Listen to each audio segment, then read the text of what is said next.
নমস্কার, মমতা কিচেনে স্বাগত। আজকে একটা রেসিপি বানাবো, সেটা হচ্ছে চিকেন মালাই কোপ্তা বানাবো। তার জন্য কিন্তু আমি চিকেন নিয়ে নিয়েছি। আর এই দিকে যেটা নেব হচ্ছে কাঁচা লঙ্কা, আর হচ্ছে রসুন, আদা, আর হচ্ছে পেঁয়াজ কুচনো দিয়ে কিন্তু এগুলো ভালো করে পেস্ট করে নেব। আর বন্ধুরা, আমি কিন্তু বনলেস মাংস নিয়ে নিয়েছি। আর এটা কিন্তু আমার 250 গ্রাম মাংস আছে। আর আপনারা কিন্তু বনলেস মাংস নেবেন, হাড্ডিওয়ালা নেবে না। দেখুন আমার একটা কিন্তু পেস্ট হয়ে গেছে। আর এর মধ্যে কিন্তু আমি একটু স্বাদ মতো নুন, আর একটু লঙ্কার গুঁড়ো, আর হচ্ছে গোলমরিচের পাউডার, আর হচ্ছে একটু গরম মশলা আর দেবো এর মধ্যেই। বন্ধুরা, এর মধ্যে আরও একটু জিনিস দেবো, একটু বেসন দেবো। বেসনটা আমি কাঁচা অবস্থায় দেবো না, একটু কিন্তু আমি একটু এর মধ্যে একটু লেড়ে নিচ্ছি কড়াইতে, যাতে খুব সুন্দরভাবে আরও বেশ টেস্ট আসে। কাঁচাতে খুব সুন্দর একটু গন্ধ ছাড়ে, আর এর ডালা ডালা ভাবটাও থাকে। এটা একটু লেড়ে দিলে একটু ভালোই হয়। ওই জন্য দেখুন আমি একটু লেড়ে নিয়েছি। আর এর মধ্যে কিন্তু ওটা ভালো করে আমি এটা মাখিয়ে নিচ্ছি খুব সুন্দরভাবে মাংসটা। দেখুন আমার মাংস মাখানো হয়ে গেছে। এটা কিন্তু এবার খুব সুন্দরভাবে এবার বানাবো। হাতে কিন্তু আমি এবার একটু তেল নিয়ে নিচ্ছি, যাতে একটু কোপ্তাটা গোল করতে। আপনারা পারেন গোল গোল করতে পারেন, লম্বা লম্বাও করতে পারেন। যেহেতু আমি খুব সুন্দর লাড্ডুর মতন করছি, বন্ধুরা দেখতে পেয়েছেন আমার খুব সুন্দরভাবে কিন্তু এটা কোপ্তাগুলো আমি করে নেবো। দেখুন আমার কিন্তু অনেকগুলো হয়ে গেছে এবার। আর দেখুন আমি কিন্তু এবার তেলটাও গরম হয়ে গেছে, এবার কিন্তু আমি দিয়ে দিচ্ছি। আর বন্ধুরা, আপনারা এটা লম্বা লম্বা করেও কোপ্তা করতে পারেন। আমি কিন্তু যেহেতু গোল গোল করে করেছি বেশ লাড্ডুর মতন। আর দেখতে পাচ্ছেন এটা কিন্তু তেল দিয়ে কিন্তু তেল দিয়েই ভাজবেন। আর এটা কিন্তু গ্যাসটা একটু ধিমি করে দিবেন, যাতে এটা চিকেন আছে ভিতরে ভাবটা কাঁচা ভাবটা রয়ে যাবে। ওই জন্য একটু গ্যাসটাকে ধিমে আঁচে বানাবেন, তাতে খুব সুন্দরভাবে বেশ কাঁচা ভাবটা থাকবে না। এটা ভালো করেই ভেজে নিতে হবে। আর দেখুন এবার কিন্তু আমি ফাঁস করে দিচ্ছি। বন্ধুরা, আপনাদের কাছে একটু ভিডিওটা আমি শেয়ার করলাম, আর আপনারাও একটু আমার ভিডিওটা শেয়ার করবেন।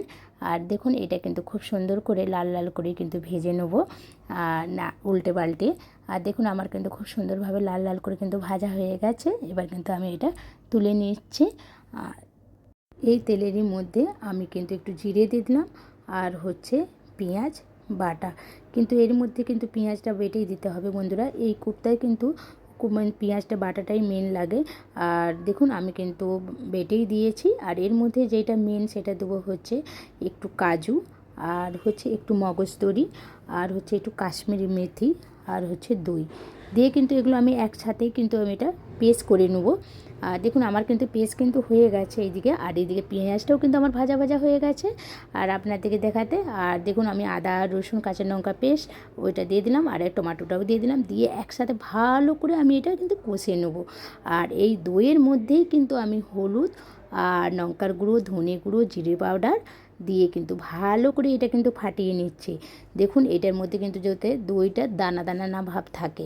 দেখুন আমার কিন্তু এটা ফাটানো কিন্তু হয়ে গেছে। আর এই রেসিপিটা খুবই দুর্দান্ত রেসিপি। আর দেখুন এটা কিন্তু আমি এর মধ্যে দিয়ে দিলাম, দিয়ে কিন্তু আমি এটা ভালো করে এটা আরও কষে নেব। দেখুন কষা কিন্তু আমার হয়ে গেছে। আর স্বাদ মতন একটু নুন, আপনারা একটু এর মধ্যে চিনিও দিতে পারেন। আর আমি কিন্তু চিনি দেবো না, আপনারা চিনি খেলে চিনি দিবেন। দেখুন আরও স্বাদ আসবে যাতে। আর দেখুন এর মধ্যে আমি একটু জল দিয়ে দিলাম। দেখুন জল দিয়ে একটু আরও আমার একটু প্রয়োজন হলো, আরও একটু আমি জল দিয়ে দিলাম, দিয়ে কিন্তু এর মধ্যে কিন্তু কোপ্তাগুলো আমি দিয়ে দিলাম, দিয়ে কিন্তু এটা 5 থেকে আমি এটা 10 মিনিট রেখে দেবো।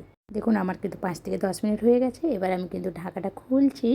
আর দেখুন আমার কিন্তু খুব সুন্দরভাবে কিন্তু কালারটাও কিন্তু কোপ্তার এসে গেছে, চিকেন মালাই কোপ্তা। আর দেখুন ভিডিওটা ভালো লাগলে লাইক করবেন, কমেন্ট করবেন, শেয়ার করবেন, আর আমার চ্যানেলটাকে সাবস্ক্রাইব করবেন, ইউটিউব চ্যানেলটাকে বন্ধুরা। আর এর মধ্যে দেখুন আমি একটু ধনেপাতা দিয়ে দিচ্ছি।